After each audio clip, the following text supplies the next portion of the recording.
பொதுவாகவே நம்ம எல்லாரும் என்ன நினைப்போம், குடிப்பழக்கம் இருக்கக்கூடிய நபர்கள், புகைப்பழக்கம் இருக்கக்கூடிய நபர்கள், அதிகமாக செல்போன் யூஸ் பண்றவங்க, டிவி பார்க்கறவங்க, இந்த மாதிரி கெட்ட பழக்கம் இருக்கிறவங்களுக்கு தான் மூளை மழுங்கி போயிருக்கும் அப்படி நம்ம நினைப்போம். இந்த மாதிரி பழக்கங்களால் மூளை மழுங்கடிக்கப்படும். ஆனால் இது மட்டுமே இல்லை, நமக்கே தெரியாத சில சின்ன சின்ன விஷயங்களால் கூட நம்முடைய மூளை மழுங்கடிக்கப்படும், நம்மளோட மூளையின் சிந்திக்கும் திறன் குறையும் அப்படின்னு சொல்றாங்க. அந்த மாதிரி எந்த ஒரு 10 பழக்கங்களால நம்மளோட மூளை மழுங்கடிக்கப்படும் அப்படின்னு தான் நம்ம இன்னைக்கு பார்க்க போறோம்.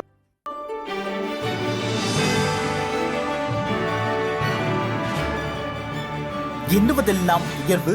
நான் உங்கள் ஜேஆர்.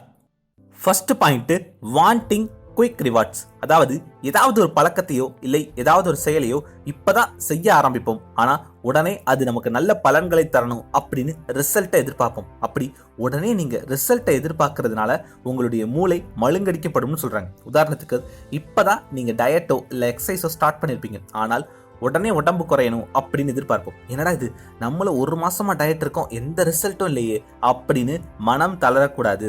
அப்படி நீங்க யோசிக்கும் போது உங்க மூளையில கெட்ட ஹார்மோன்கள் சுரக்க ஆரம்பிக்குது, உங்கள் மூளை பாதிக்கப்படுது, நீங்க தொடர்ந்து கன்சிஸ்டன்டா அந்த செயலை செய்வது தடுக்கப்படுது அப்படின்னு சொல்றாங்க. டயட்டுக்கு மட்டும் இல்ல, இப்போ நம்ம மாசம் மாசம் ஒரு 5000 ரூபாய் சேமிப்போம் அப்படின்னு நினைப்போம். என்னடா மாசம் மாசம் 5000 ரூபாய் சேமிச்சா கூட வருஷத்துக்கு 60,000 ரூபாய் தான் சேமிக்க முடியுது, இதை சேமிச்சு நம்ம எப்படி முன்னேறது அப்படின்னு அதையும் சேமிக்காம விட்டுறக்கூடாது. அது கொஞ்சம் கொஞ்சமா சேமிச்சு அதை நல்லா முதலீடு பண்ணும்போது அது உங்களுக்கு பின்னாடி பெரிய அமௌண்ட்டா திரும்ப கிடைக்கும். அதை விட்டுட்டு இதை வச்சு நம்ம என்ன பண்றது, உடனே குயிக் ரிவார்ட்ஸ் எதிர்பார்த்தீங்க அப்படின்னா அதனால உங்களுடைய செயல்திறன் பாதிக்கப்படும். இந்த மாதிரி எந்த ஒரு விஷயத்துக்குமே உடனே எனக்கு ரிசல்ட் கிடைக்கணும் அப்படின்னு எதிர்பார்க்காதீங்க.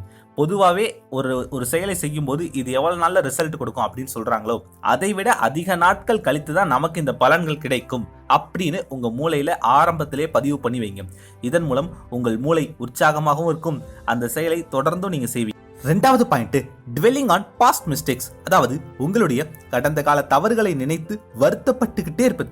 இந்த உலகத்துல தவறு செய்யாத மனிதன் அப்படின்னு யாரையுமே சொல்ல முடியாது. எல்லா மனிதர்களும் ஏதாவது ஒரு தவறுகளை செஞ்சிருப்பாங்க. ஆனா எவ்வளோக்கு எவ்வளோ அதுல இருந்து சீக்கிரமா வெளியே வர்றோமோ அவ்வளவுக்கு அவ்வளவு நல்லது. நம்மளுடைய மூளையும் உற்சாகமா இருக்கும். அதை விட்டுட்டு செய்த தவறையே நினைச்சிட்டு இருந்தோம் அப்படின்னா மூளை மழுங்கடிக்கப்படும். இன்னும் பல ஆண்டுகள் நீங்கள் அதே நிலையில் நீடிக்க வேண்டியிருக்கும். உதாரணத்துக்கு, என்னுடைய நண்பர் ரொம்ப ரொம்ப நல்லவர், எந்த கெட்ட பழக்கமுமே இல்லாதவர். ஆனால் திடீர்னு அவருக்கு ஷேர் மார்க்கெட், பங்குச்சந்தை மேல ஒரு ஆர்வம். அதுல ட்ரேடிங் பண்ண ஆரம்பிச்சார். ஷார்ட் டைம்ல கிட்டத்தட்ட ஒரு 6 முதல் 9 மாதங்களுக்குள்ளேயே நிறைய பணத்தை இழந்துட்டார். கிட்டத்தட்ட அவருடைய 2 வருட சேமிப்பு, கொஞ்சம் நகை அடகு வச்ச பணம் அப்படின்னு நிறைய பணத்தை இழந்துட்டாரு. திரும்பவும் அவர் அந்த பணத்தை அடையணும் அப்படின்னா இன்னொரு 2 வருஷம் வேலை பார்க்கணும், சேர்த்து வைக்கணும் அப்படின்ற நிலை. இதை சொல்லி சொல்லி ரொம்பவே வருத்தப்பட்டார். அவர் மென்டலா ரொம்ப ரொம்ப வீக்கா இருந்தார். அப்புறம் அவருக்கு சில கவுன்சிலிங்லாம் தேவைப்பட்டது. நானும் சில கவுன்சிலிங் அவருக்கு கொடுத்தேன். அவரை வேற வேற புது விஷயங்கள்ல ஈடுபட சொன்னேன். அவரும் வேற வேற புது விஷயங்கள்ல தன்னை ஈடுபடுத்திக்கிட்டாரு. மறுபடியும் பங்குச்சந்தை இல்லாமல் வேறு வருமானம் வரக்கூடிய வழிகளை யோசிக்க ஆரம்பிச்சாரு. அதுல வெறித்தனமா ஹார்ட் ஒர்க் பண்ண ஆரம்பிச்சாரு. மறுபடியும் 6 மாசத்துல தான் இழந்த பணத்தை வேற வேற புது புது வழிகள்ல மீட்டெடுக்க ஆரம்பிச்சாரு. அவர் மட்டும் அவ்வளவுதான், என் பணம் போயிடுச்சு, என் பணம் போச்சு, என் பணம் போச்சு அப்படின்னு நினைச்சிட்டே இருந்தா கடைசி வரைக்கும் வருத்தப்பட்டுட்டு தான் இருக்க முடியும். ஆனால் அவர் சில நாட்கள் வருத்தப்பட்டாலும் தகுதியான நபர்கள் கிட்ட நான் இந்த பிரச்சனையில இருந்து வெளிவரது எப்படின்னு ஆலோசனை கேட்டு தன்னைத்தானே மேம்படுத்திக்கிட்டு மறுபடியும் முன்னேறி போயிட்டே இருந்தார். அதுல இருந்து வெளியே வந்துட்டார். இந்த இடத்துல நான் பங்குச்சந்தை தவறுன்னு சொல்லல. அவர் ஆடினதோ ட்ரேடிங், கிட்டத்தட்ட ஒரு வகையான சூதாட்டம் தான் ட்ரேடிங்ன்றது. பங்குச்சந்தை நல்லதுதான், ஆனா ஷார்ட் டைம்ல குறுகிய காலத்துல பெரிய பணத்தை எடுக்கணும் அப்படின்னு அவர் நினைச்சாரு. அதனால அவர் பணத்தை இழந்தார். அந்த மாதிரி நினைக்காம லாங் டேர்மா பங்குச்சந்தையில முதலீடு பண்ணா அது ரொம்ப நல்லது. இந்த மாதிரி சேர்த்து வைத்த பணத்தை இழப்பது பெரிய பெரிய தவறு தான். இந்த மாதிரி எவ்வளவு மனிதர்கள் பெரிய பெரிய தவறுகளை செஞ்சிருக்காங்க, நிறைய பணத்தை இழந்திருக்காங்க. ஆனா அதை பத்தி நினைக்காம அடுத்து என்னன்னு யோசிச்சோம் அப்படின்னா தான் நம்ம வாழ்க்கை அடுத்த நிலைக்கு போகும். நம்ம கூட இருக்கவங்களையும் சந்தோஷமா வச்சுக்க முடியும். செய்த தவறை நினைச்சுக்கிட்டு இருந்தோம் அப்படின்னா நம்மளுடைய மூளை மழுங்கடிக்கப்படும், சிந்திக்கும் திறன் குறையும். மூணாவது பாயிண்ட், ப்ரொக்ராஸ்டினேஷன். ஒரு வேலையை தள்ளி போடுவது. ஒரு வேலை முக்கியமான வேலை அப்படின்னு தெரியும், என்னைக்கா இருந்தாலும் அதை நம்ம தான் செய்யணும் அப்படின்னு தெரியும், இருந்தாலும் அதை அப்புறம் செய்யலாம் அப்படின்னு தள்ளி போட்டுக்கிட்டே இருந்தீங்க அப்படின்னா அதன் மூலம் உங்களுடைய மூளையின் திறன்கள் பாதிக்கப்படும். நீங்கள் வேற வேலை, எந்த வேலை செஞ்சாலுமே ஐயோ அந்த முக்கியமான வேலையை செய்யணுமே அப்படின்னு உங்க மூளைக்குள்ள ஓடிக்கிட்டே இருக்கும். இதனால உங்க மூளையின் திறன் குறையும். அதனால எந்த வேலை முக்கியமான வேலையோ அதை முதல்ல செய்யுங்க, இல்லை எந்த வேலை கஷ்டமான வேலையோ அதை முதல்ல செய்யுங்க. வேலைகளை தள்ளி போடாதீங்க. 4வது point, caring what others think. அதாவது நம்ம இந்த வேலையை செய்யறனால நம்மளை பத்தி மற்றவங்க என்ன நினைப்பாங்க அப்படின்னு யோசிக்கிறது.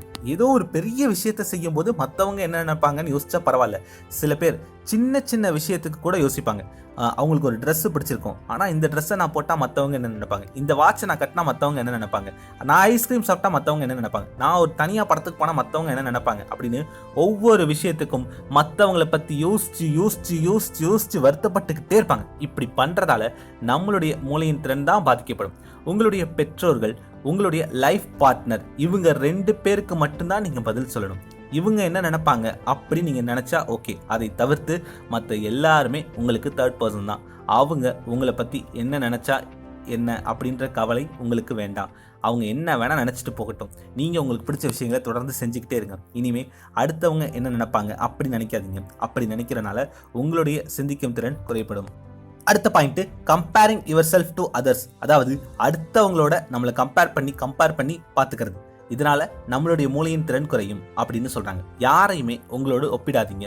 ஒரு வாசகம் ஒன்று இருக்கு, stop complaining, stop comparing, improve your competencies. அதாவது அடுத்தவர்களோடு உங்களை ஒப்பிடாதீர்கள், அடுத்தவர்களை குறை கூறாதீர்கள், உங்கள் திறன்களை வளர்த்துக் கொள்ளுங்கள் அப்படின்னு.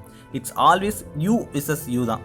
நீங்கள் உங்களோட தான் எப்போதும் கம்பேர் பண்ணிக்கணும். நான் நேற்று இருந்ததை விட இன்னைக்கு 1% முன்னேறி இருக்கணும், நான் நேற்று பண்ணதை விட இன்னைக்கு இன்னும் பெட்டராக ஏதாவது பண்ணணும் அப்படின்னு உங்களோட ஒப்பிட்டு பாருங்க, அடுத்தவங்களோட ஒப்பிடாதீங்க. அடுத்த point, being around negative people.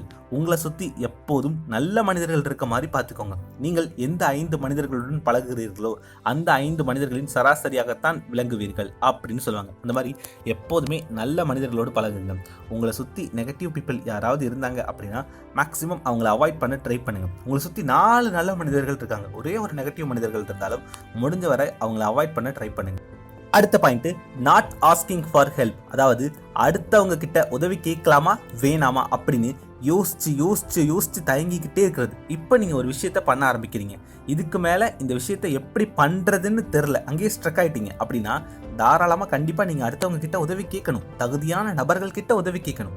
அவங்க உதவி செய்கிறாங்க செய்யலை, ஆனால் கண்டிப்பாக நீங்கள் கேட்கணும். கேட்டால் தான் பஸ் கிடைக்கும். ஆனால் அடுத்து என்ன பண்ணுறது அப்படின்னு தெரியாமல் உதவியும் கேட்காம அதே இடத்துல நின்றுட்டு இருந்தீங்க அப்படின்னா உங்களுடைய நேரமும் உங்களுடைய திறமையும் வீணடிக்கப்படும், சிந்திக்கும் திறன் குறையும். அடுத்த பாயிண்ட், அவாய்டிங் சேலஞ்சஸ். அதாவது புது புது சவால்களை ஏற்காமல் ஒரே மாதிரியான தொடர்ச்சியான விஷயங்களை பண்ணாலும் உங்களுடைய மூளையின் திறன்கள் பாதிக்கப்படும். இப்போ உங்களுடைய நண்பரும் நீங்களும் டெய்லி ஒரு 5 கிலோமீட்டர் ரன்னிங் போறீங்க. அப்போ உங்களுடைய நண்பர், டேய் இன்னைக்கு லீவ் தானே, இன்னைக்கு ஒரு 8 கிலோமீட்டர் போலாமா அப்படின்னு கேட்கறாரு. ஐயோ 8 கிலோமீட்டரா, என்னால முடியாதுப்பா அப்படின்னு சவால்களை ஏற்காத ஆட்களா நீங்க இருந்தீங்க அப்படின்னா உங்களுடைய மூளையின் திறன் பாதிக்கப்படும்.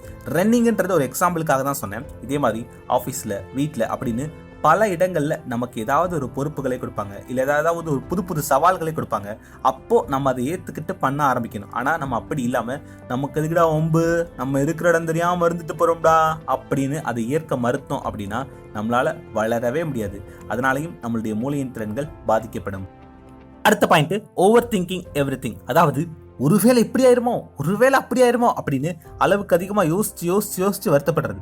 கடமையை செய், பலனை எதிர்பாராதே அப்படின்னு கீதையில் இருக்கு. கீதை மட்டும் இல்லை, நிறைய புனித நூல்களில் இதே விஷயத்த சொல்கிறாங்க. நாம் நம்ம கண்ட்ரோலில் இருக்கக்கூடிய விஷயங்களை மட்டும்தான் ஃபோக்கஸ் பண்ணணும். நம்ம கண்ட்ரோலில் இல்லாத விஷயங்களை பற்றி நம்ம எப்போதுமே கவலைப்படக்கூடாது, தேவையில்லாமல் யோசிக்க கூட கூடாது. உங்கள் கையில் என்னென்ன விஷயங்கள் இருக்கோ அதை மட்டும் யோசிங்க. தேவையில்லாத விஷயங்களை நினச்சி வருத்தப்படாதீங்க. அதை பற்றிலாம் யோசிச்சுக்கிட்டே இருந்தோம் அப்படின்னா நம்மளோட மூளையின் சிந்திக்கும் திறன் குறையும். அடுத்த point, lacking self discipline. Self discipline அப்படின்னா என்னன்னா, கெட்ட பழக்கங்கள் இல்லாமல் இருப்பது மட்டும் இல்லை, நல்ல பழக்கங்களை தொடர்ந்து கடைபிடிப்பது ஒரு ஒழுக்கம் தான். நாளைக்கு நம்ம காலையில் எழுந்ததுலேருந்து இரவு படுக்க போகிற வரைக்கும் என்ன பண்ண போகிறோம் அப்படின்ற ஒரு கம்ப்ளீட் ஷெட்யூல் இருக்கணும். அடுத்து ஒரு வாரத்துக்கு என்ன பண்ண போகிறோம் அப்படின்னு ஷெட்யூல் இருக்கணும். முடிந்தவரை ஒழுக்கத்தோடு அந்த ஷெட்யூலை, அந்த சிஸ்டத்தை ஃபாலோ பண்ண முயற்சி பண்ணணும். ஏதாவது 1-2 விஷயங்கள் மாறி நடக்கலாம், ஆனால் 90% விஷயங்கள் திட்டமிட்டபடி நடக்க முயற்சி பண்ணணும். அதுதான் செல்ஃப் டிசிப்ளின்.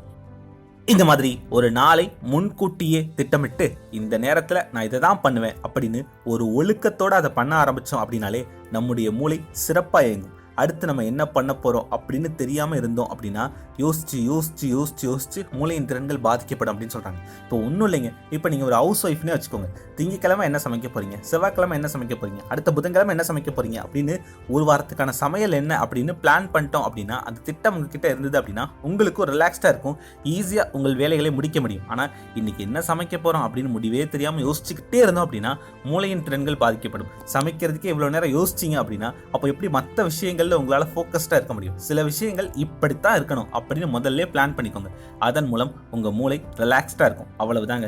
இந்த 10 பழக்கங்களையும் ஒரு பேப்பரில் எழுதுங்க. இதில் எந்தெந்த கெட்ட பழக்கங்கள் உங்ககிட்ட இருக்குது, எதை நம்ம சரி பண்ணணும் அப்படின்னு யோசிங்க. பெரிய பெரிய கெட்ட பழக்கங்கள் மட்டுமே நம்முடைய மூளையின் திறன்களை பாதிக்காது.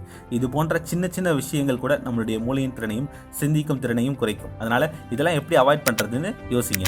Dream big, achieve big. எண்ணுவதெல்லாம் உயர்.